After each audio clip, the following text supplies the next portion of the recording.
Alhamdulillah, wassalatu wassalamu ala rasulillah wa ala alihi wa ashabihi wa man wala.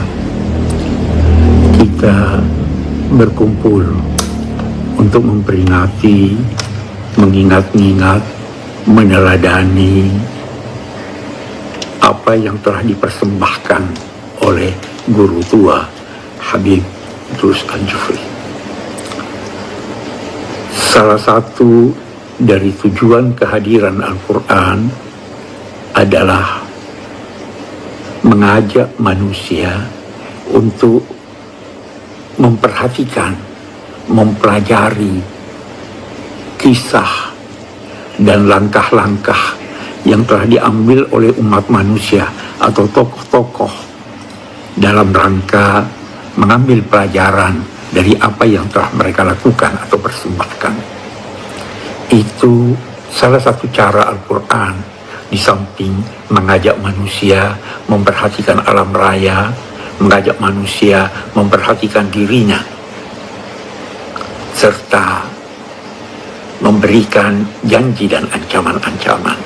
Nah, apa yang kita lakukan ini sejalan dengan tuntunan dan cara Al-Quran untuk mengantar kita melaksanakan ajaran-ajaran kitab suci tersebut. Saudara, banyak hal yang dapat kita tarik dari pengalaman, pengajaran guru tua.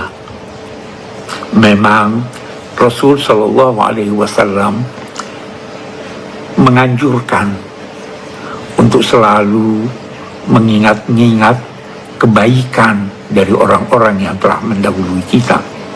Dan ketika kita berbicara tentang guru tua, maka kita sebenarnya telah melakukan apa yang dianjurkan oleh Al-Quran dan Sunnah Nabi itu. Tentu saja banyak sekali lagi, amat banyak sekali pelajaran yang dapat kita petik dari sejarah dan pengalaman hidup guru tua. Tidak mungkin itu dapat diuraikan dalam waktu yang singkat. Tetapi kendati demikian, saya teringat ucapan seorang filosof. Katanya, kalau Anda ingin memperkenalkan satu gunung, maka Anda tidak mungkin dapat memperkenalkannya dengan merangkulnya melalui dua lengan. Jari telunjuk akan jauh lebih mampu untuk menunjuk ke gunung dan memperkenalkannya daripada berusaha merangkulnya dengan kedua lengan. Demikian juga lah halnya dengan diri saya pribadi, bahkan dengan siapapun yang ingin memperkenalkan tentang guru tua. Kita hanya dapat memberikan sekilas tentang beliau. Paling tidak dalam kesempatan ini saya akan menyebutkan satu atau dua dari keistimewaan-keistimewaan beliau. Yang pertama, beliau adalah guru yang wajar digugu dan ditiru. Beliau adalah pengajar, beliau adalah ilmuwan, beliau adalah ulama. Beliau mendirikan sekolah-sekolah Al-Khairat yang kini cabangnya lebih dari 1000 cabang. Dan satu hal yang menarik, beliau ke pedesaan.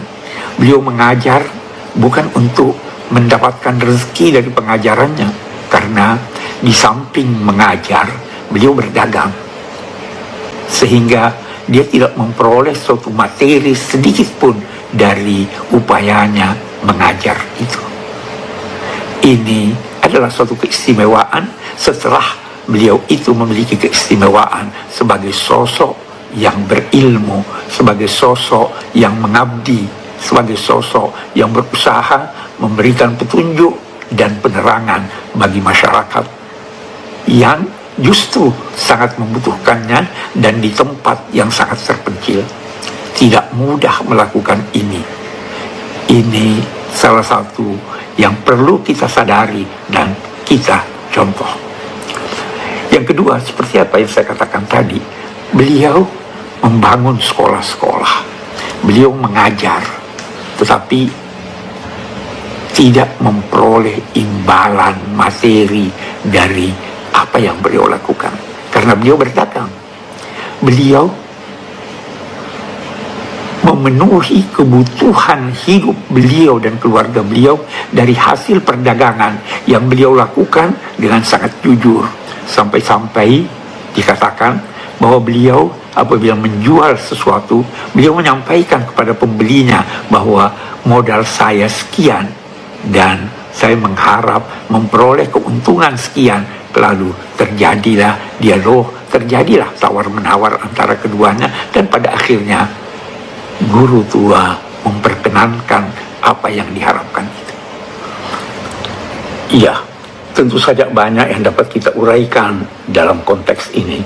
Namun salah satu di antaranya yang sangat perlu menjadi perhatian kita semua dari pengajaran Habib guru tua ini adalah tentang toleransi.